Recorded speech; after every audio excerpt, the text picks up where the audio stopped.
Elite organizations obsess about filling their ranks with great people, but also making sure that those people are aligned and motivated and driven by an inspiring purpose. And then equipping those people with optimized playbooks so they know what plays we run. I don't mean SOPs and work instructions and that level of detail. You need that for onboarding and training, I think. But these are literally, think of a pilot's checklist. For anybody in here that's a pilot, you've got manuals that are thousands of pages on all the systems within a plane, but when you fly, you've already been trained on those things. You have a checklist to run so you don't miss a step. The fourth is a culture of performance where people know what winning is, they know what success looks like in their role. We have a system to measure and give them feedback, but also a system that will provide coaching and mentorship and development for people that are coachable. The fifth and final is growing profits and cash flow. I hear lots of people say profit and cash is a byproduct of doing everything else right. And in theory, I can buy that, but I think it's intellectually lazy because if you treat it as a byproduct, it will be. Michael Erath is the founder of Next Level Growth, a company dedicated to helping entrepreneurial leaders build elite organizations that not only offer a strong return on investment, but also a meaningful return on life. With over 20 years of experience in the hardwood manufacturing industry, Michael is passionate about systemizing and scaling businesses. He has a rich background as a former record-holding EOS implementer, a scaling-up coach, and a member of both the Young Presidents Organization and Entrepreneurs Organization. Now, he uses his expertise to help businesses reach their next level of growth. Please help me welcome Michael Erath. Thank you, sir. Thank you. Awesome. Okay, so we got your first book, which is Rise, the Reincarnation of an Entrepreneur, that tells a little bit of a story we're going to get into. Okay. And then the latest book is 5 Obsessions of Elite Organizations. Take your business and your life to the next level. And everyone will have a copy of that book. So I've got a whole bunch of questions, but I'm going to meander all over the place. Okay. Give people a little bit of what you're currently up to now, what you're doing, what your main focus is, and then we'll do some questions, and then we'll do a little bit of Q&A with the audience. Yeah, sure. So our main focus now, as this whole business model has evolved, is really trying to get dialed in on what have been the things kind of at a principle-based fundamental level that truly the best of the best organizations obsess about, and how to build systems and tools and concepts that will help organizations really create a customized business operating system that will help them excel in those 5 principle-based areas. So that's really kind of the focus of everything for the last few years. Cool. And so in the spirit of this, I could have worn my What's in It for Them socks, and I couldn't find my elf socks, so I have the closest thing to an elf, which is a gnome. And so ELF is easy, lucrative, and fun. So I think we're going to try to talk a little bit about how people can develop more easy, lucrative, and fun in their business, and less hard, annoying, lame, and frustrating, so more ELF and less half. So let's start off with how you lost $45 million and came back even stronger. Yeah, so I was second generation in a family manufacturing business, as Joe said. We manufactured hardwood veneer for the furniture industry. And when I took it over in my late 20s, we were about an $8 million business, 100% domestic with our sales. We were located manufacturing in Virginia. Our sales offices were in North Carolina. And as I was growing the business, one of our challenges was sourcing raw material. And I was in YPO at the time in the Southern 7 chapter. A few of my form mates had gone through some vertical integration. I was really intrigued to figure out how to get closer to the raw material and have more control of the input. So I ended up hiring a guy that had a background in timber merchandising. So what we would do is we would go buy kind of the best logs from sawmills, primarily from sawmills or from hardwood log traders. And so we always had to pay a premium for that. There was limited supply. So by creating a partnership with him, we actually started buying standing timber. He would merchandise everything we couldn't produce or didn't want to produce. So we got our inputs. We had more control of the raw material source. We had a lower price on what we were actually using. So over the time as we were scaling this, he and I became best friends. I became his son's godfather. We were vacationing with our families together all the time. And in 2008, in November of 2008, kind of right in the first few months of the housing market collapse, revenues were declining. I got a call. I was actually driving to DC. It was my year to moderate our forum, so I was going to forum moderator training for those of you that are familiar. I got a call from my CFO my partner's name was Matt, that he was confident he had discovered that Matt had been embezzling and committing bank fraud. So revenues are declining, credit's tightening, and so I called my attorney immediately, and he said, if there's any truth to this, cancel everything you got, turn around and come back. So we actually met that night at my attorney's house with my CFO, my attorney, and I.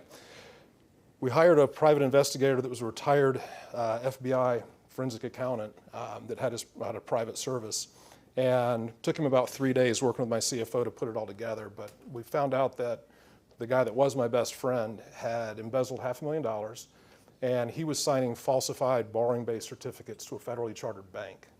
Because what he was doing is his embezzlement, he was running through the company, actually having an affair with the controller and the entity that he was operating. So we were trying to figure out, like, there were two sets of books. And we were trying to figure out, why would she do this? And it became uncovered in the investigation with the feds that they were having an affair, and as part of that, she was doing all this stuff behind the scenes. So we ended up, the whole thing's kind of written about in the book, but we went to the special assets group. If you think about it, at that time, companies that were in trouble primarily were just given the keys to the bank and letting them fight it out with attorneys.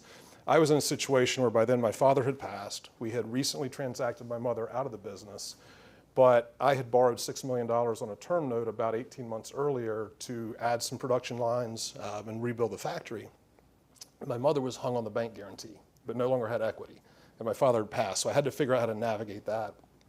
So we went to the special assets group, and I was able to negotiate with them that if they would give me enough liquidity to unwind the business slowly over time versus them throwing it into bankruptcy and auction, they would at least recover significantly more. And at the time, I think the timing was great because I was one less fire for them to fight. So we did that, and I got the education of spending every other week meeting with the special assets group for about 18 months. But had some very fortunate breaks along the way, got the bank made whole, got the creditors made whole. And my wife and I took the haircut, but it allowed us to maintain our credit. We kept our house, we kept the equity in our house. So we just took this kind of live to fight another day attitude. We were in our mid-30s at the time. And so, yeah, we got through that and restarted on the heels of all of that. Yeah, yeah.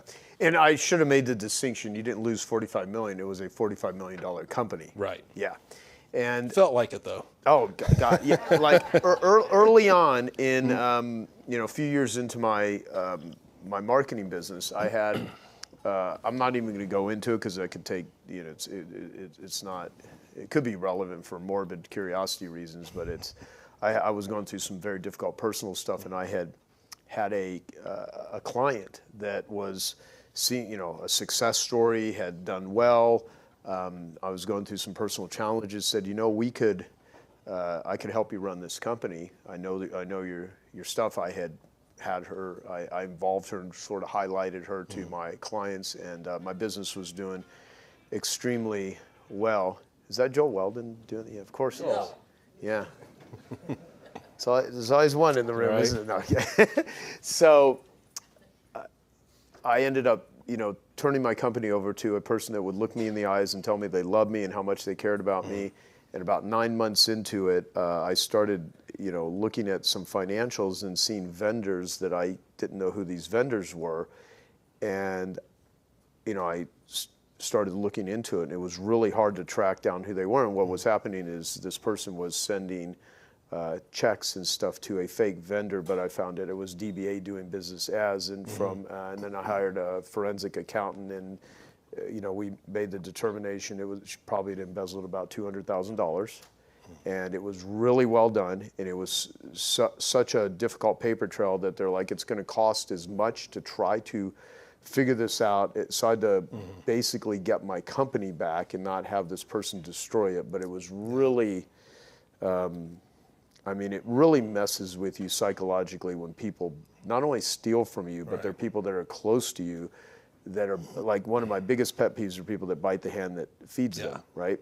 And it was just such a complex situation, and she always, was on this moral soapbox. She's a Jehovah's Witness and talking about how great, it's just, oh my God. But yeah, just a total thief, and but it, it's really derailing psychologically. Yeah. But you learn things that in the future, which of course I'm sure really helps you with what you do now with your own business and helping all the other entrepreneurs you do, because you know you've gone through these battles. Right, and I think that you talked about the return on life a little bit too, and I think that's a big piece that's framed that for me, is that yes, we invest and we put the time into our businesses to earn a return on investment, but it's a shame to do that at the expense of a return on life. Yeah, exactly. And finding that balance, I think, is key. Hey, I hope you're enjoying this video, and I want to let you know that I have a new book that's come out, and if you'd like to get it absolutely free, there's a link below in the description, or you can wait till the end of this video, or you can simply go to joesfreebook.com and you can get a copy there. So from all that, then what happened to your companies, and let's talk about what you do now, and let's talk about your whole process. You wrote a whole book about, because you learned the these 5 obsessions. So I want to talk about all these. Yeah. So when I was during the time when I had the veneer business and was in YPO, our firm went through a number of books together. We went through Rockefeller Habits, and I adopted some of the concepts from that. We went through top grading together, loved the methodology, so we built a lot of top grading into how we operated. And as we were going through that, even Jim Collins, I really geeked out on profit per X when I read Good to Great. And with the help of my CFO, we got really, really clear on what our profit per X was, and using that to drive decisions that we made in the organization without spending additional operating expenses, it drove our gross profit through the roof. It was a fantastic discovery. This was all right before everything fell apart, unfortunately. But I really became interested in these different concepts and tools. And so as I was starting the new business in the wake of all of this, I didn't quite qualify for YPO anymore. I moved to EO, and we were in Columbus, Ohio at the time. And my form group then went through Traction. And so the first time I read Traction, it felt like finally somebody has kind of gotten their arms around all of these different disparate things that I had been trying to do. So it made a lot of sense. I decided to self-implement, and I self-implemented EOS, but as I was doing it, there were certain tools that were in the book that I felt like, well, I came across this other thing that for me is going to work better. So I was kind of plugging and playing and substituting, and from a principle standpoint, it was all the same thing, but I was building more of a hybrid system that fit me versus me forcing my company to fit the system. We had a lot of success with that, made it to Inc. 5000, and in 2015, really with the encouragement of my wife, actually, I'll back up a minute, one of my EO buddies had a furniture business, custom furniture business in Columbus, Ohio, and he had seen the success we were having with EOS. He was super visionary and couldn't really manage self-implementing it himself and was trying to, so he asked me if I would just come help out. So as a favor to him, I did, and I had so much fun really helping with that I decided there was maybe a different path for me. And at that time, I was pretty beat up by the hardwood industry. It had become very commoditized with everything offshoring to Southeast Asia. So yeah, I made the leap to start into coaching and consulting, became an EOS implementer in 2015, actually 10 years ago this month. Wow. And did that for a little over 5 years. And then when that transitioned from a license to a franchise model, it just wasn't a great fit for me anymore, and that's when I decided to start working on my own thing. And a lot of that I mentioned in the book was to credit to Cameron Harold for pushing me. Yeah. And he always likes getting shouted out, so I figured, what the hell? Cameron is very insecure, so he if you met, it's same here too. So the more people mention my name, the more I feel like, yeah. No taking. Yeah. So you were one of the top EOS implementers. And by the way, I'm friends with Vern. I'm friends with Gino. I think Gino probably has, popularized the operating system. Now you got a whole bunch of different people offering what they call a operating system. And why don't you define what it is, and then we're going to get into the 5 obsessions, because I've read, and by the way, I was showing Michael this earlier. This is his book, and so, I take notes on the page, and then I have all of the highlights and all of the different things, and as I go through this, it's really, really good. So I'm glad that we're doing this interview, because I've learned quite a bit from reading your book and now wanting to do this interview from a standpoint of there's all kinds of things that I wish I would have known 20 years ago Right. that you talk about in here but again, let's do that now. And yeah, of course, right? So define an operating system, and then we'll go into your way of how you think about it. So I think every business has an operating system, whether you've created it by design or it's happened by default. There are ways and processes by which you do things. At its core, I mean, that's a business operating system. I think, it's interesting. A lot of people say, "Oh, my business is different. It's unique," and I'm like, yeah, I mean, it is and it's not, right? And I think every one of our businesses, at a really, really stupidly simple level, there are three things we have to do. We have to get work, we have to do work, and we have to get paid. Right, and the way we go about doing that, there's a system underneath that. And I think I've seen this attributed to a few different people, but I think in the research for the book, it actually was Paul Batalden, who's a CEO in healthcare, that said every system is perfectly designed to get the results it gets. And I mentioned that in the 10-minute talk in terms of relationships, but I think it's the same in our businesses. If you continually hire mediocre people, you have a system perfectly designed to get you mediocre people. You've got to focus on the system, change the system, fix the system by which you're getting that result if you want a different result. Yeah, awesome. So why don't you go through the 5 obsessions, and then we'll kind of go through some of them. Okay, yeah, so the 5 obsessions, and the way I like to frame this is elite organizations obsess about filling their ranks with great people. And that definition is different from organization to organization. But also making sure that those people are aligned and motivated and driven by an inspiring purpose. And I'll get into that a little bit in a minute.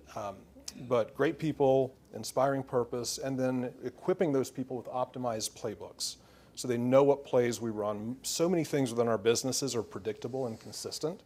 And having well-defined playbooks, and I don't mean SOPs and work instructions and that level of detail. You need that for onboarding and training, I think. But these are literally, think of a pilot's checklist.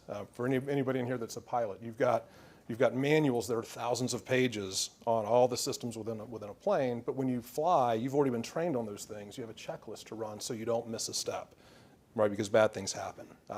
Same in our businesses. So what are those steps we want to make sure we never miss? The 4th is a culture of performance. So when we have great people, they're inspired, they're aligned around an inspiring purpose, we've equipped them with optimized playbooks. We need to have a culture of performance where people know what winning is, they know what success looks like in their role. We have a system to measure and give them feedback, but also a system that will provide coaching and mentorship and development for people that are coachable. But also that system has to have guardrails and has to be designed to coach people out if they can't coach up into the role, or coach them out of that role into a different role. And then the 5th and final is growing profits and cash flow. And I'm pretty set on, I hear lots of people say profit and cash is a byproduct of doing everything else right. And in theory, I can buy that, but I think it's intellectually lazy because if you treat it as a byproduct, it will be. I believe that you need to have a consistent and disciplined approach to looking at your cash conversion cycle, your pricing strategy. Most people I talk to that own businesses cannot explain their pricing strategy to me. Right? And so if you treat it as a byproduct, it will be a byproduct. Yeah. So those are the 5. Perfect. Okay.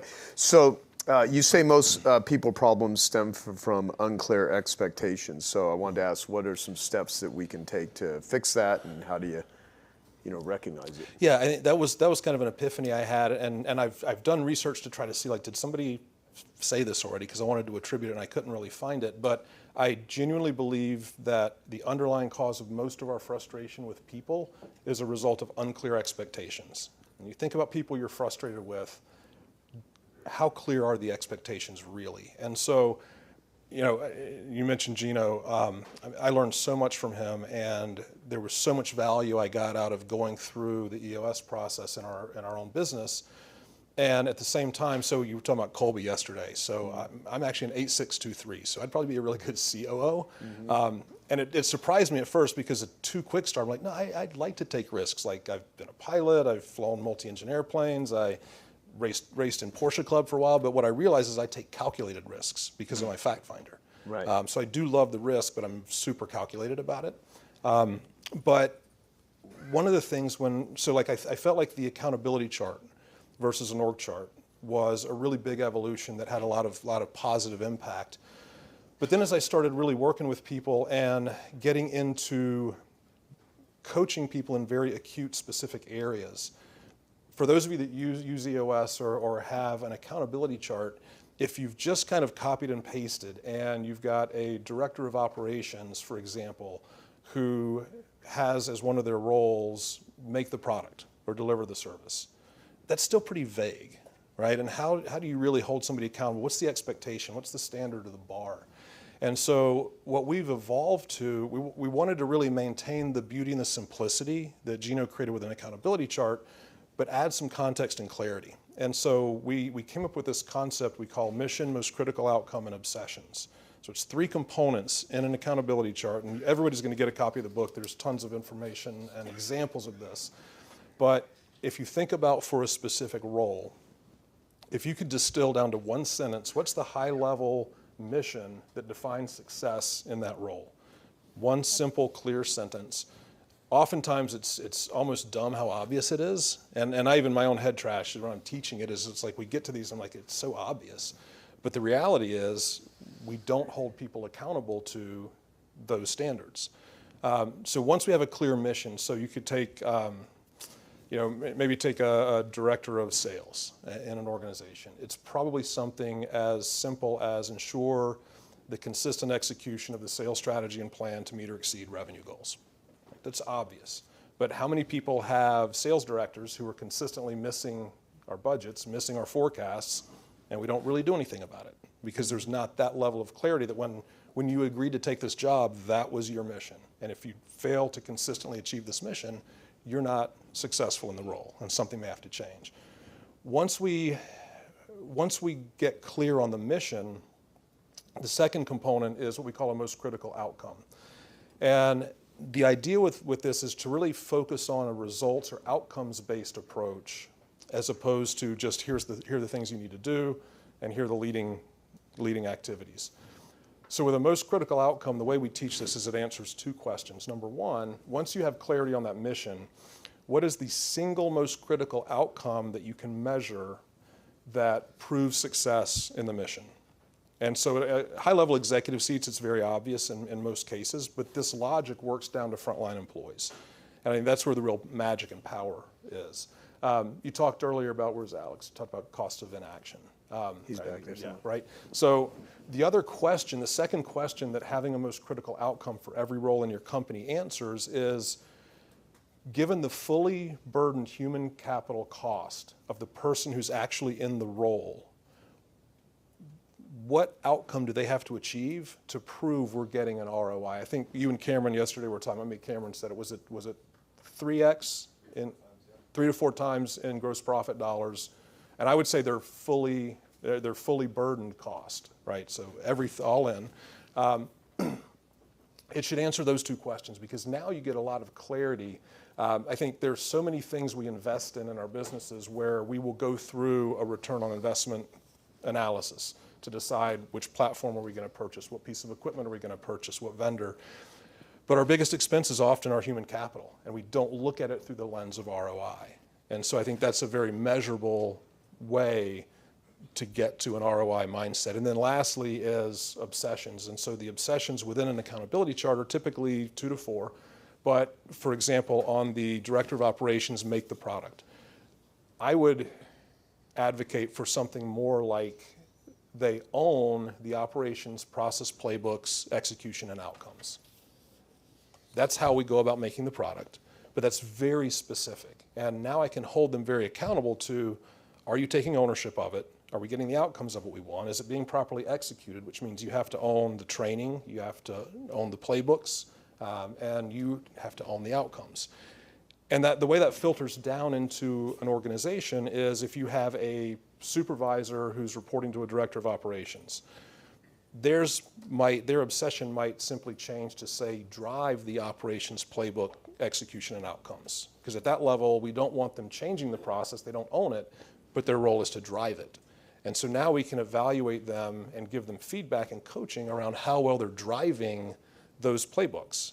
And what that often leads to is then when we get people and we get leadership teams to agree to this, okay, so show us your playbooks. And they all are like deer in headlights, they don't have them. So step one is we need to start building out your playbooks, because otherwise you're creating chaos for people.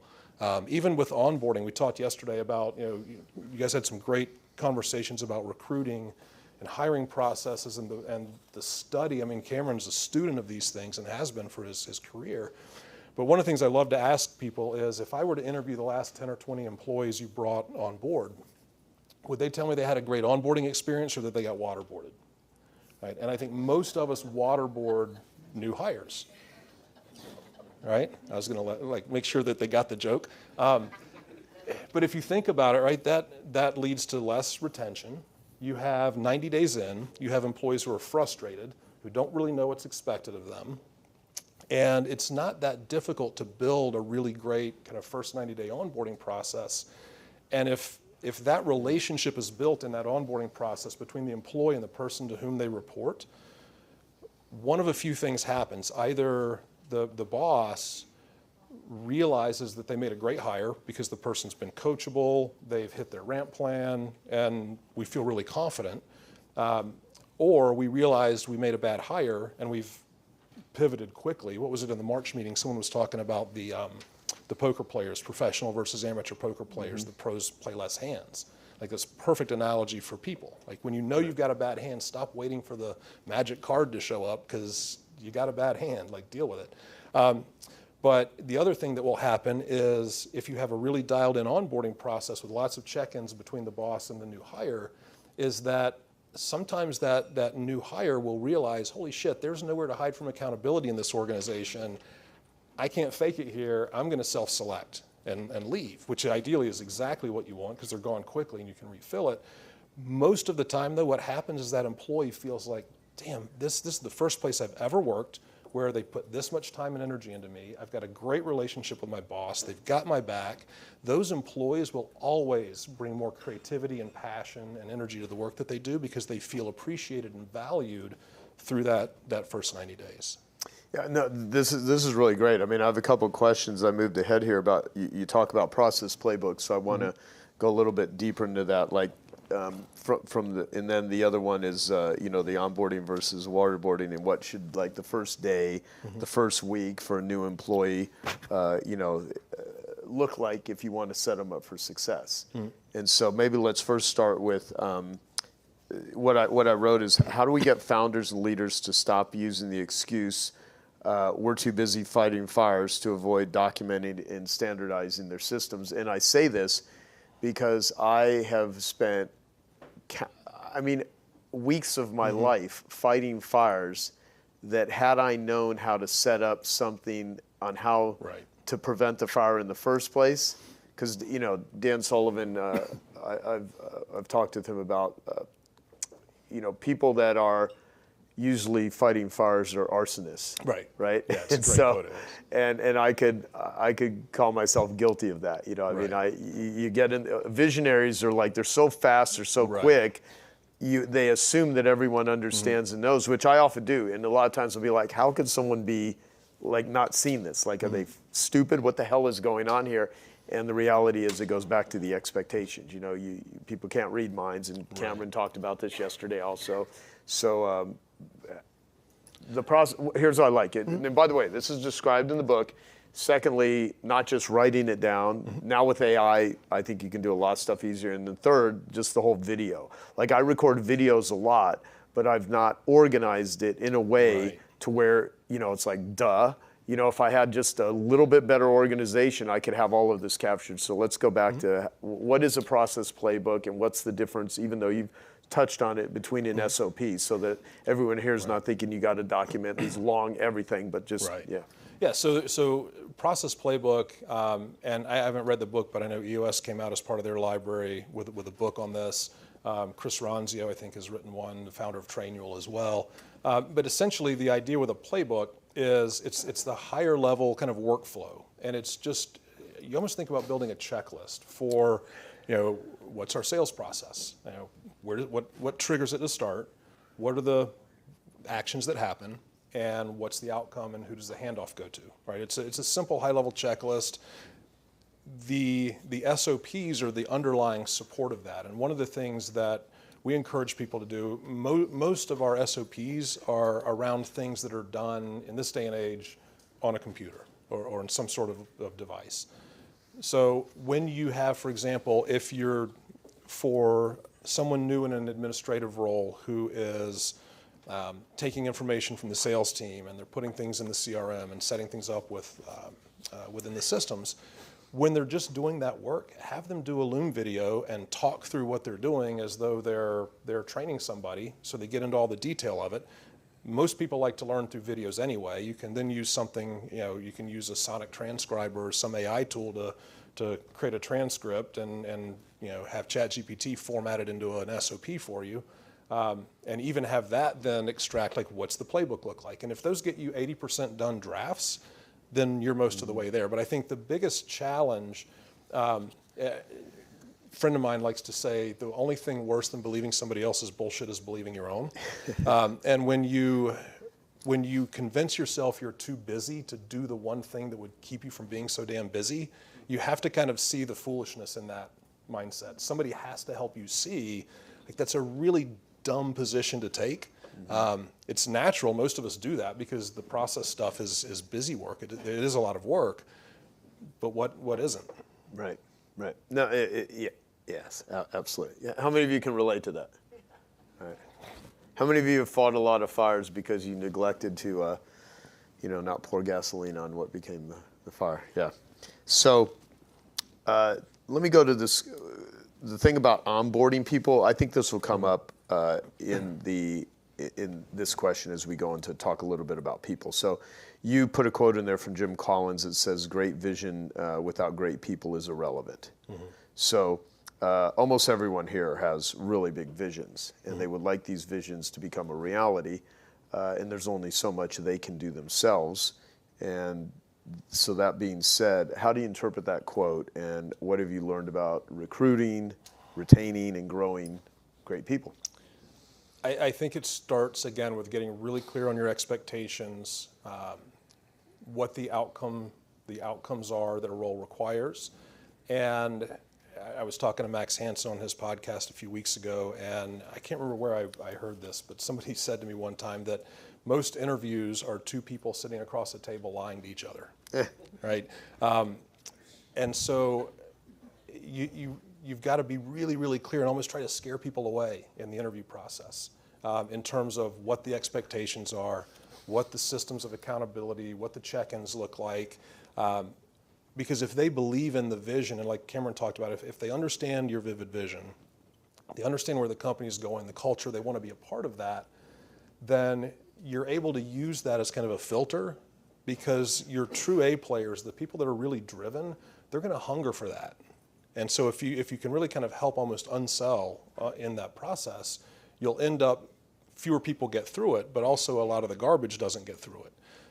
And that's where I believe the way we've structured accountability charts, if you come into an interview process and I can explain to you what the mission is and the role, and I can make it very clear to you how we're going to measure that, how frequently we're going to measure it, what kind of coaching systems we have, here are the things I'm going to need you to obsess about. So for example, I encourage people, like if you're interviewing a sales manager, ask them to bring the sales playbook from the last company they worked for and show you their sales playbook that they built.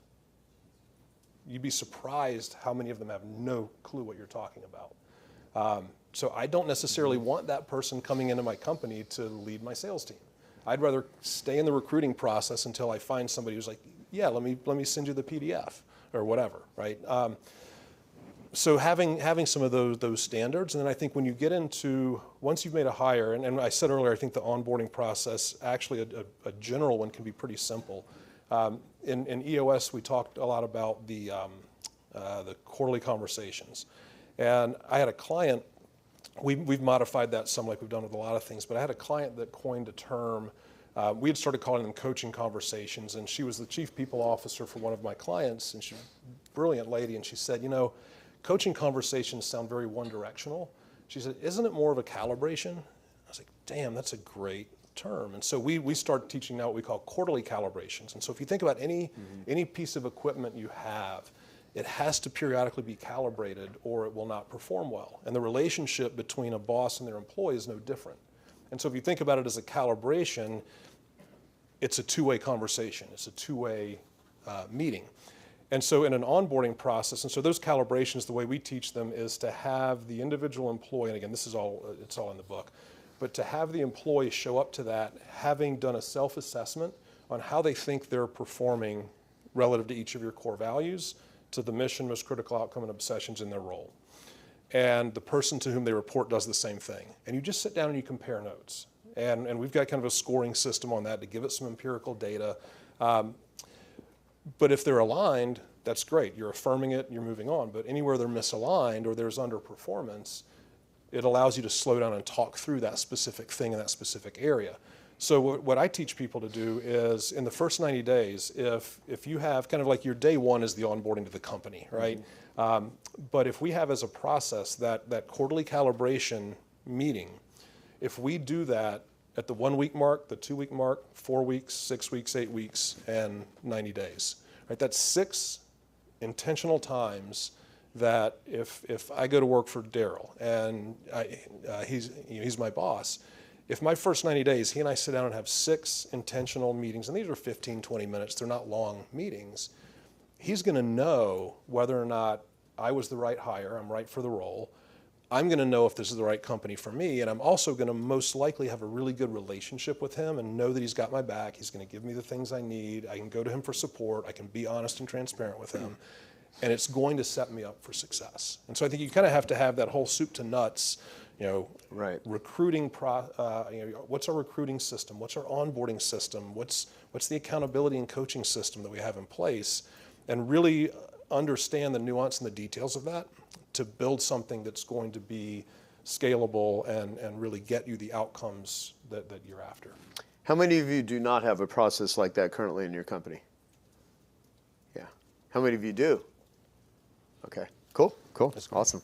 So I like what you talk about with ownership. That was really insightful for me. So I want to ask you, how do you define ownership? And I'll say a lot of people say, I'll own this project, but what does true ownership actually look like, especially when someone may not yet have the capability to fully execute it? Because when there's things that you need someone to be accountable in the company. If you have a team of people, who's going to own it?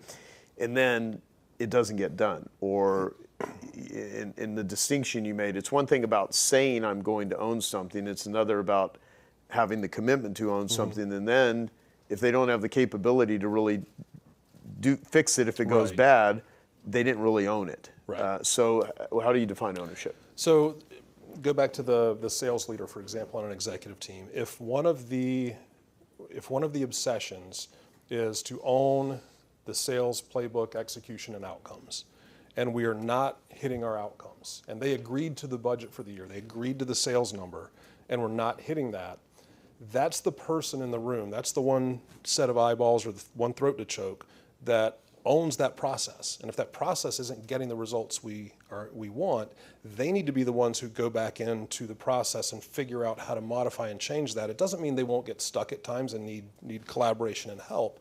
But if consistently over time I have a leader that is not able to really take ownership of their process, or quality control if it's operations, things like that, or client experience, if we're not getting the outcome and they're the ones who own it, why is that? It could be that they are not holding their direct reports accountable. And that might be where the breakdown is. But if we as leaders put pressure on the tip of the spear, which is the person who owns it, then it often becomes more clear where the breakdown is happening, right? And so it could be that somebody's not driving the execution of the playbooks by not holding frontline employees or our actual sales team accountable.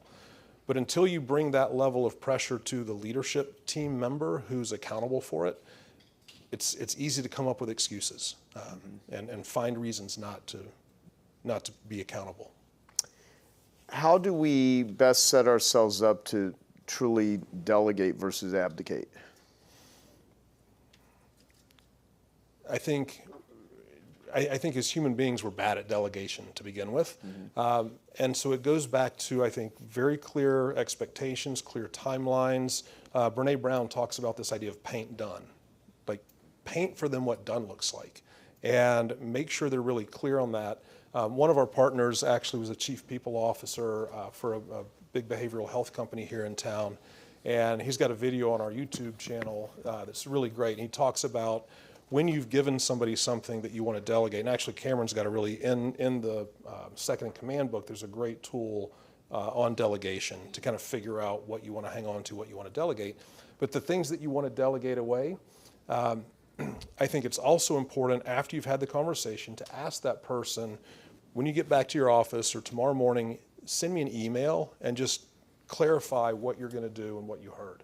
Because 9 out of 10 times the email you get back is not going to be what you told them or set as the expectation.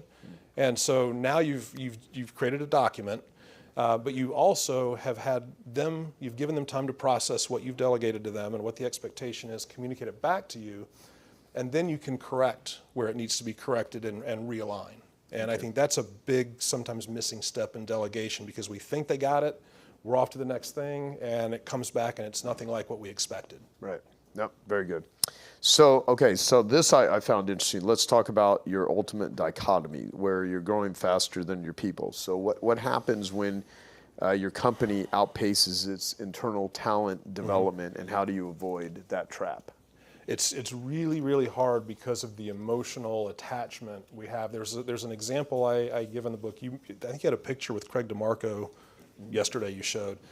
So his partner, Lauren Bailey, with Upward Projects, so for those of you that are familiar with the Postino brand, that's kind of their flagship brand. I worked with them for about 7 years. And one of the things that Lauren did so well, and it was really hard for her, but when we started working together, they had 7 Postino locations. They're in the high 40s now. But the leadership team, when we started working together, was the team that was with she and Craig when they had their first location. And these were the people that were the grinders. They were the ones that worked late nights and were kind of doing it in the weeds.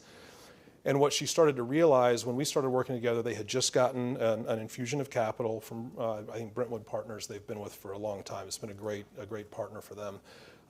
But now there were different expectations on growth and what they needed. And one of the things that Lauren was able to get clear on very quickly was that team she had surrounded herself with that had gotten her to these first 7 locations was not the team, just like Cameron said, this was not the team that was going to get them. Their goal was 55 by 2025. The pandemic threw them off a little bit, but they're not far off. So a couple of things she did. She went out and hired, her first hire was a CFO that had worked for a private equity firm in the restaurant space that had multiple brands. He had done lots of board presentations. He dealt with private equity. So she went out and kind of paid more and invested in more than she needed at 7 locations because she was investing in who she needed at 50. Her current COO is former director of operations from Shake Shack. When she refilled her chief development officer role, she brought in a guy that was the chief development officer for Cava. And think about how many locations they have. She wanted 55. And what she did so well was she was willing to make the investment and spend more than what she would have needed at the time to invest in the learned experiences so that she didn't have to learn them along the way the hard way. And I think that's, when you're faced with that, I think really kind of reassessing as much as we're loyal to the people around us and as much as we love them and they've helped us build things to a certain point, that can become the constraint. Right. And if you don't, and you have to decide on what are you going to put primacy. Yeah. Right. Yeah. No, and Lauren's great. I actually was just with fantastic. her about 2.5 weeks ago. Okay. And Craig, they're both very sharp, and that's awesome that you helped them too. I'm going to keep on the team thing. So building a performance culture without tolerating mediocrity. How do you balance accountability with empathy and ensure you're supporting people without enabling mediocrity? I hate to be redundant with it, but clear is kind, right? And going back and being very clear with people. And there's a tool we use, and I got this from a colleague of mine named Tip Quilter. I believe he's with Scaling Up now, but he curated this tool called 7 People Solutions. And what I love about it is it takes a lot of the emotion out of dealing with people issues and allows you to have a system that we use as a company to manage people. And I'll run through those real quickly because this isn't in the book. The first people solution is no action. Right? So let's say something's come up and we think there may be something going on. The solution may be, look, we're not going to take action on this. It's my cousin. They're always going to have a seat in this company. It's my company, and I owe it to my your brother, uncle, whatever. The kid's always going to have a role. So I'm not going to take action. We can at least stop talking about it. Right? The second is observe and revisit. So we think there's something going on with the person, so the plan is to observe and we're going to revisit it, but you have to put a timeline on it so it doesn't just disappear forever. So, okay, by when are we going to revisit it? Who's going to observe it? Who's going to come back with some feedback? So get clear on that. And just set an action item to do that. The third is a coaching conversation. So this is not a PIP, this is not a corrective action plan, but we're going to spend some time coaching this person. And so I do this, and we all do this with our clients, when we have people issues that we're helping them work through, which of these solutions is the solution you're going to work on for the next quarter? And so it might be, I'm going to take the next month or the next 3 months and I'm going to have coaching conversations. Okay, how frequently? When are we going to get feedback on how those are going? And if that doesn't work, the fourth solution is a corrective action plan. And so that's much more formal. These are witness meetings. They could lead to termination. So that's the fourth solution. The fifth is, I've got to make sure I'm pulling these out of the top of my head. The fifth is to either move their seat or we need a new seat. And so the situation there could be, we've got somebody who's a great culture fit, and now that we've onboarded them, we've just realized they're in the wrong role, and they'd be a lot better off in another role. I had this with a client recently. A guy had gotten promoted to sales manager internally. There's a really great territory manager for distributorship. It was a Johnstone Supply, so they do like HVAC equipment distribution. Great territory manager, really great guy, but he was not a sales leader, but they'd promoted him into that role.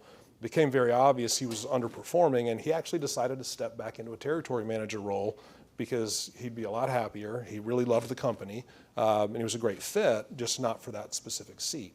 So that's kind of the idea of moving seat or a new seat. The fifth is find and replace. And so this is when you know you have to exit a team member, but the damage done of exiting them immediately would be worse than starting to find their replacement and making a plan to flip somebody else into the role. And then the seventh is termination. Yeah, so the last one was the sixth one. Yeah, the sixth was find and replace.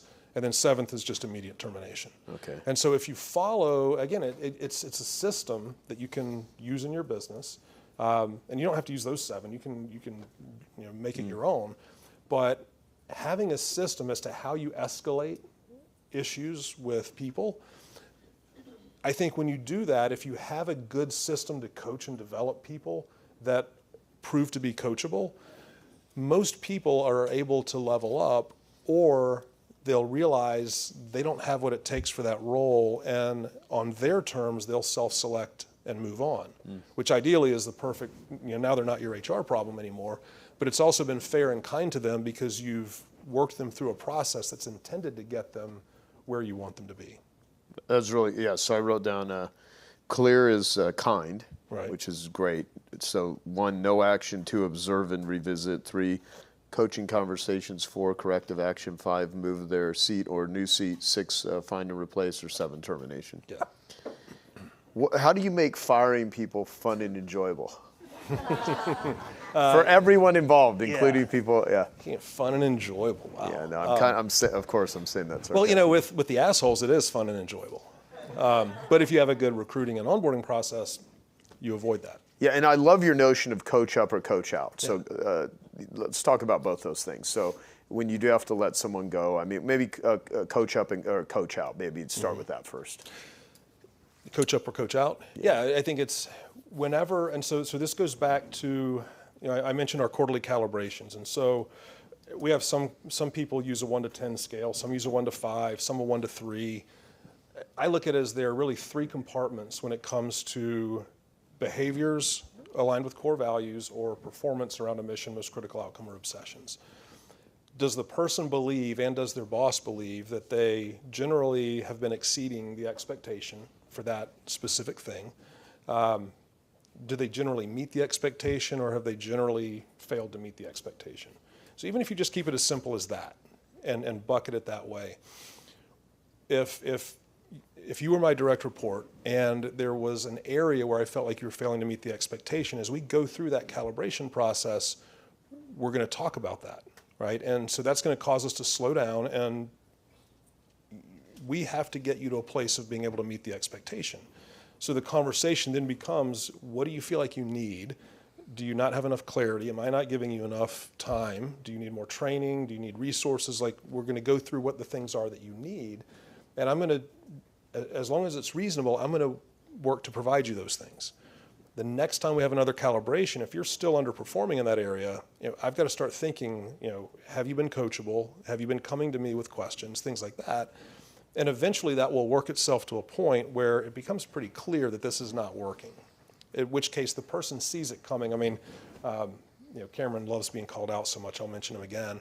But he's very narcissistic, isn't he? I know, right? And for those on the video, we referred to Cameron Harold. Cameron Harold, yes. Also known as the narcissist. I'm kidding, totally kidding. I thought that was Jim Dew. Jim Dew, absolutely. No, Jim, Cameron, we just say that to play with. Jim, totally.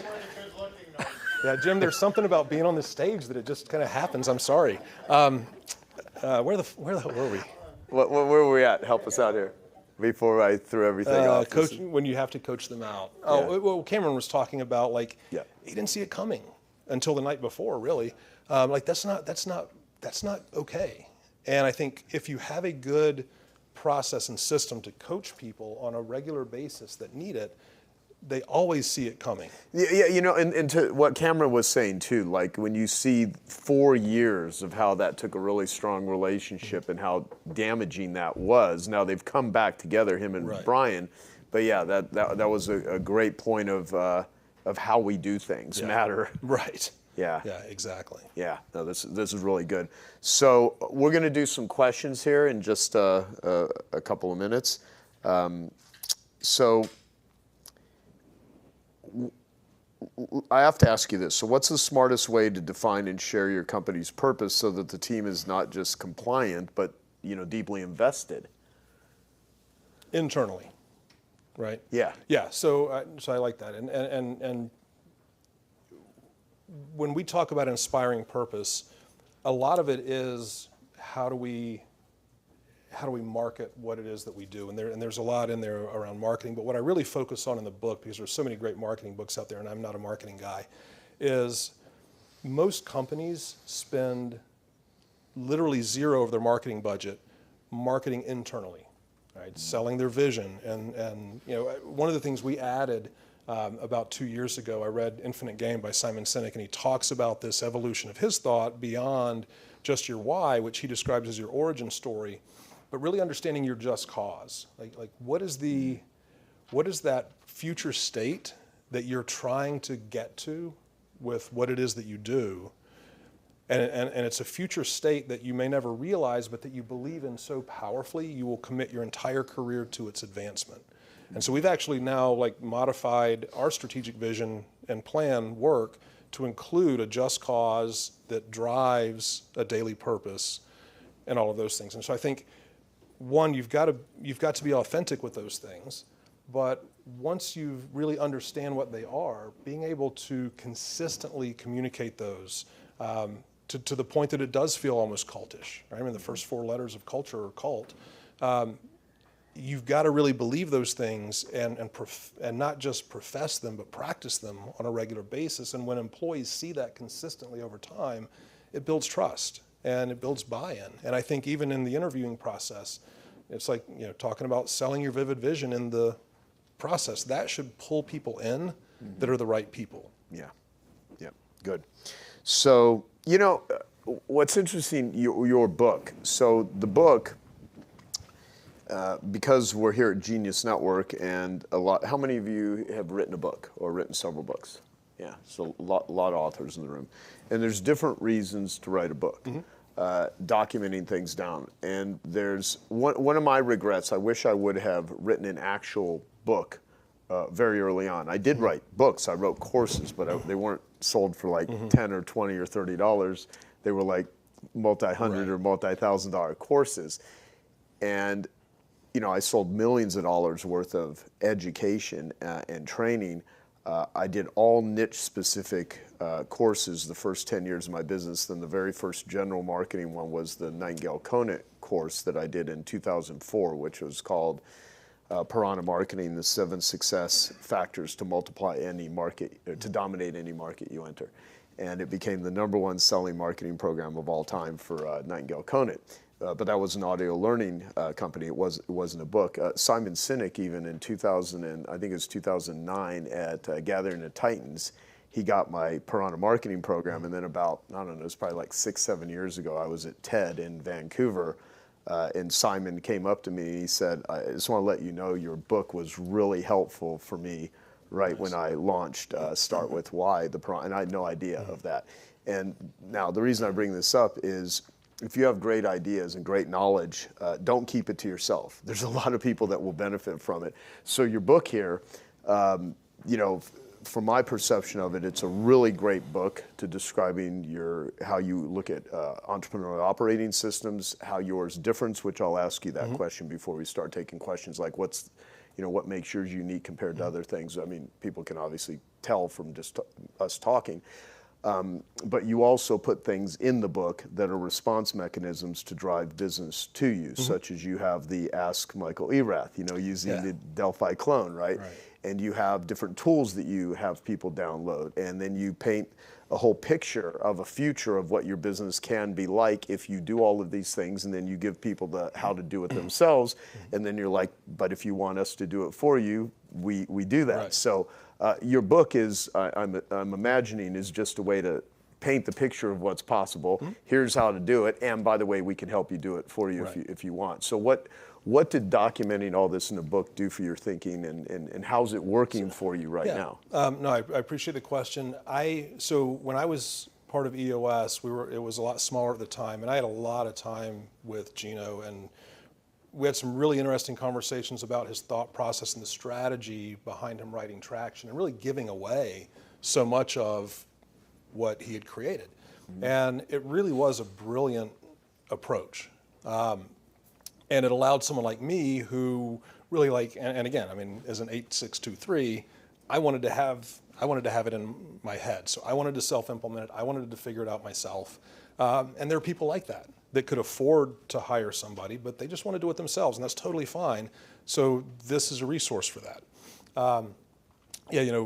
Jesus, I got to mention Cameron again. His whole R&D is rip off and duplicate. So I loved the Ask Joe Polish thing. So I was like, well, Ask Michael Erath is different. So I'm going to just R&D that from you. Well, you're doing actually a great job of setting it up to monetize it. I mean, seriously, I think you're doing. I really like how you set it up. But what I did is I've created an AI clone now that's a companion to the book for those who want it. So if somebody's using the book and they want to use any of the concepts from the book, if they don't want to invest in full-time guidance, they can subscribe to the clone for, I think it's $20 a month is the lower level of it, and get lots of very specific and unique answers. And I of course, you see all the back-end conversations, so I'm going in and kind of updating the training, but it's really interesting to see people, I have no idea who they are, asking it, I've got this specific role in my company, here's what my business does, I'm having a hard time with the most critical outcome for this role, and the conversations that they're having, getting to really good answers, is pretty awesome. And so I wanted to have kind of a good, better, best option for somebody who likes this more customizable approach you can use the book, you can use the book in the clone, or you can hire somebody to come in and walk you through it and guide you through that. Yeah, and by the way, what other ways are you using AI? I mean, that's obviously one great application of using AI. What other ways are you using it? So I'm using it to get as much learning from you and Dean Jackson as I possibly can. Right. So like a lot of my prompts are using the more cheese, less whiskers, but I'm using it because my background, I'm not a marketing person. Yeah. So I'm using it to really accelerate my learning and help with marketing strategy. And our type of business is still a word of mouth and referral based business. That's the best way to get prospects. And most marketing agencies I've talked to get help with our marketing want to boil the ocean. They want me to spend $50,000 a month and get all these Facebook and Instagram and all these other just shit leads. Like our conversion rates are great if we get the right leads in. Like we need dozens of leads. We don't need thousands and thousands. Right. And it's hard to get people.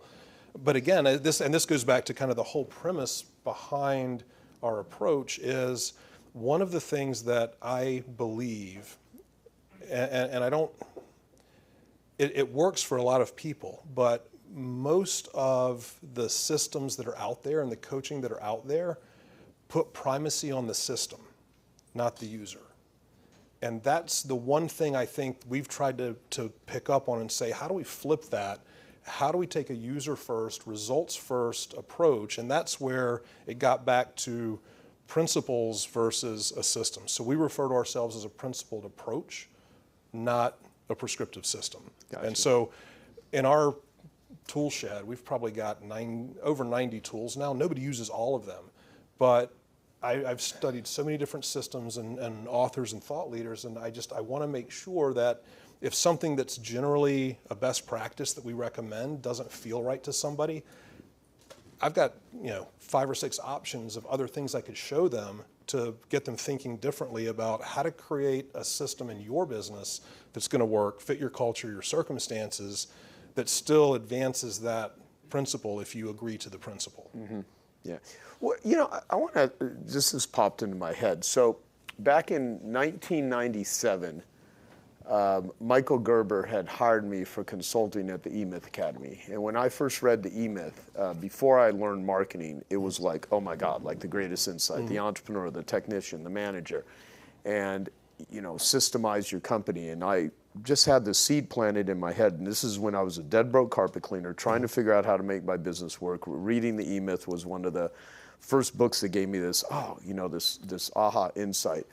And I thought to myself, if there's any area of business to automate and systemize, it would be the one area that would bring in the money, which is sales and marketing. So how do I systemize the sales and marketing? How could I, can and clone myself was a term I got from Gary Halbert after I first, read my first Gary Halbert newsletter. And that's what started my whole process of learning. And then I got really good at marketing. I turned my little carpet cleaning business around. I ended up realizing I loved marketing more than anything else, and so I would be better served to be teaching these methods to other carpet cleaners, which only happened after I sold my consumer awareness guide and a free recorded message concept to a couple of carpet cleaners, and it actually worked really well for one of them, only because he implemented it and the other guy didn't do jack shit with it. And then, here I am, 3 years later, the most well-known person in the world in the carpet cleaning industry, because I quickly, grew that and built the largest, training organization in the world for carpet and upholstery cleaners on marketing. And so I had read the eMyth. I joined this eMyth Academy. I had already referred something like $30,000 in business to Michael Gerber. Then I meet someone that had worked for him for 26 years. And presented what I was doing to Michael. They ended up hiring me for consulting to help their monthly, they were kind of like one of the very first people that were teaching, like, we're going to teach you how to systemize the company. And of course, this was, like the Bible of small business to me at the time in systemization, even though Michael didn't know shit about marketing. And so we go in, I spend a whole day with him. At the end of it, Michael's like, this is the best day I've ever spent with a marketing consultant. I proposed $5,000 a month back then. And of course, people were barely doing internet marketing. They weren't doing e-commerce back then. I mean, like, it was just getting started. This is where, Jeff Bezos first, saw this big possibility of what could happen with the internet. And so then he proceeds not to hire me for a $5,000 a month retainer, even though I had already referred, I think they're bringing in like $30,000 a month from referrals. The woman who had worked for him for 26 years quit.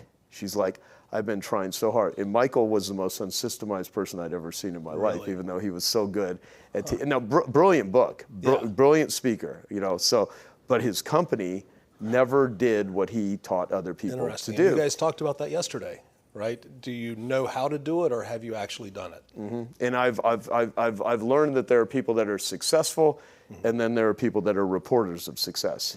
And you can report success principles, but that doesn't mean you know how to integrate it. So the reason I bring all that up is that, you know, it's a Kekich credo. You know, lasting happiness does not come from consuming values, but by producing values, and producing more than you consume is the only justification for existence. And meaning the way that I make that work is like, I don't try to come into Genius Network and tell someone what success is, because it depends. You know, some people it's being a great parent, it's being in great physical shape. Other people it's, you know, having a lot of profits and making money.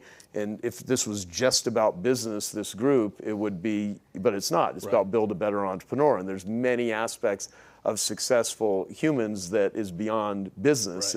And I think if you build a better entrepreneur, you're going to be better in all areas of your business.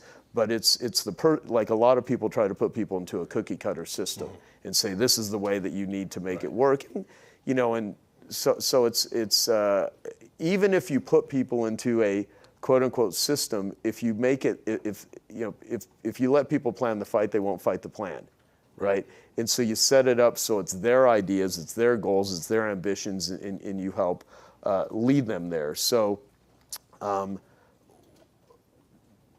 what do you think causes people to, when help is there, the life jacket is there, they're drowning, and they still avoid grabbing the life jacket? I think it's our own, I don't want to say ego, but I think it feels like it's interesting. So if you want to get better at golf, you don't think twice about getting lessons and hiring a pro. But in the business world, for some reason, we see that as a sense of inadequacy, that we can't figure it out ourselves. But everything else in our lives, we don't look at that way. Yeah, I think that is a great point. Right. Yeah, no, I think it's ego. And again, I want to be careful because Michael Gerber, I think his ego got in his way of building a giant business. I mean, really, I think he was like, and he's a smart guy. And anyone ever know Michael? His character. He's totally, And I think ego is the killer, but ego is also necessary in business too. There are times where it's a what was combat sport or whatever Cameron was saying? Contact sport. Yeah. He's back there on his phone. I don't know. He's not even paying attention. That's his ego. He's just waiting for his name to be mentioned again. You want to come up here, Cameron, and say some smart shit? Have you read the book "Ego is the Enemy"? Book, right? And there's a statement in there that ego is like fire, and if you contain it, you can keep your house warm. It's beautiful and a good thing, but it can also burn your house down if you don't contain it. No, I've interviewed Ryan Holiday a couple of times. I've got even weights that say ego is the enemy, and I mean, he says some really smart stuff, but some of his dipshit political things he said lately I don't agree with. But no, ego is totally the enemy. Okay, I hope you found that video awesome and useful. So if you want to get a free copy of my book, I want you to click here. And if you want to watch some more videos that'll be useful and awesome, click here. Go ahead. They're over here. Do it now. Come on. Thank you. Watch them.